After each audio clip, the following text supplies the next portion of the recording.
The return of Smart and Al Horford was a game changer defensively. These two guys combined to held the Heat to 5 for 20 from the field as the primary defender with 6 turnovers. And those two guys forced more turnovers in game 2 than all other Celtics primary defenders. What a performance, especially you guys, I think, by Marcus Smart. The Celtics did a 180 from game 1, and they have Marcus Smart to thank for that. What was his impact in this game? His leadership, his toughness, 12 assists, resulting in 36 points, his ability to make shots, his ability to own 50-50 balls. He had an impact on every single play offensively and defensively. He just basically makes the game easier for everyone else, but more importantly, he sets the standard of how hard you are going to play. Absolutely. No, 100% correct. I mean, Coach said it, 12 assists. You look at a Defensive Player of the Year guy, you're thinking, well, he's only a defensive guy. But Marcus Smart has kind of transcended his game now. You can't leave him by himself no more. He's a knockdown three-point shooter. He's making all the right plays as far as, getting guys in position, making the right passes, getting 12 assists. All that stuff helps the morale of the team. Yeah, and he built them up in legs. What we saw from the Celtics on this night was totally different than what we saw from them in the third quarter in game 1.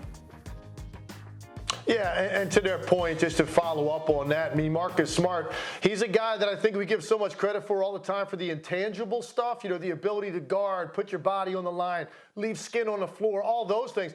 The guy's also a hell of an offensive player. Mm-hmm. And when he is making shots and he's contributing to the extent he did in game 2, Boston Celtics are on a different level because now you have this X factor that on a given night can give you 20 points in addition to all of those other things. So I just felt like their confidence level, having him back on the floor, he's a great communicator. The ball gets where it's supposed to when he's on the floor because he's so sure-handed.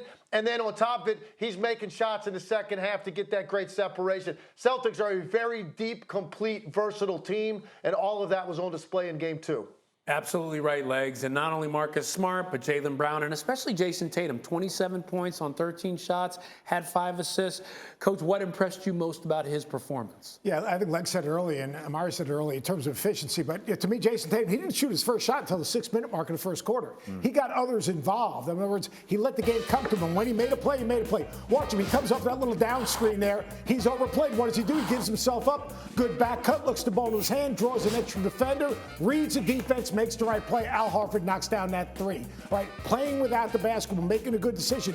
Here he comes up the ball screen. You come off the ball screen, you want to drag 2. He drags 2 defenders. Great job of Marcus Smart taking up the slack, getting to the slot. He comes behind the basketball, knocks down that 3. Jason Tatum, his ability to read the defense and take what the defense gives you. Sometimes it means make a play for someone else. Sometimes it means make a play for yourself. I mean, his game is so complete and so versatile. He can play starter, a playmaker. He can be a shot maker. You can play him in the mid-post. He is a match-up nightmare. Wow. Now, we were talking during the break, and you mentioned something that made you smile about his game, not only the way that he prepares, but something he does that's kind of reminiscent of you when you played. Yeah, it's interesting, from a fundamental standpoint, right? He's more of a fundamental all-around player than I was, for sure, because he's a three-point shooter. He has the handles and all these things. But I think what I've noticed for him is that you can see the small things that he does on a basketball court that create separation. He goes to a back down, right? And then he faces back up and have separation. He makes the right pass, every single time. And I think, what Coach is saying as far as complete player, he may be the most complete player right now in the NBA because not only can he defend, his size, his strength, his ability to take you off the dribble, to make the open shot. He's an all-around talent, man. It's fun to watch him play. So the little things he does even are the things that really separates him and makes him one of the greats for you. Absolutely. I mean, he was touched by the hands of Kobe Bryant when he trained with Kobe. And so now you see all of that work he puts in the offseason showing right now in the playoffs. You really do. So you look at this Celtics team, Legs. They stole the home court with a split in Miami. Are they now in the driver's seat in this series? Well, there's no question about that. All you want to do is get a split.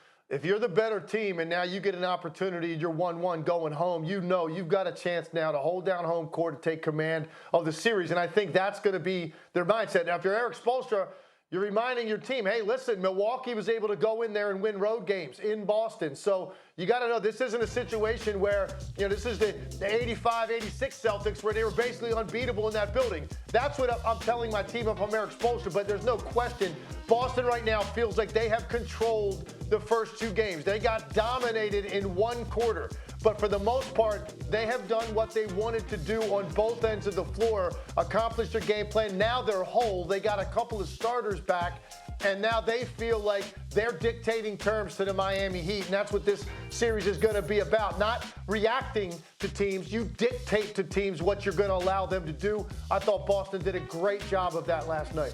And if P.J. Tucker's not back, I'll tell you what, the Heat are have a huge problem because without P.J. Tucker, and all of a sudden Jimmy Butler, he can't guard all three of those perimeter guys. I mean, he can't guard Tatum, he can't guard Smart, he can't guard Brown. The matchups become a problem. The great thing about P.J. Tucker, he plays to his strengths. He shows people what he can do, what he can't, not what he can't do, and he is an elite physical defender that you can put on Tatum. You take him out of the equation, and I'll tell you one thing, it is a rough road for the Heat. Who do you have winning this series? I have Boston. I got Boston winning the series only because I feel like they are well-rounded. I feel like they play on both ends of the basketball court, and I think the chemistry is at a high level for their team. They certainly Big are. Park is going to be insufferable. Thank you for watching ESPN on YouTube. For live streaming sports and premium content, subscribe to ESPN+.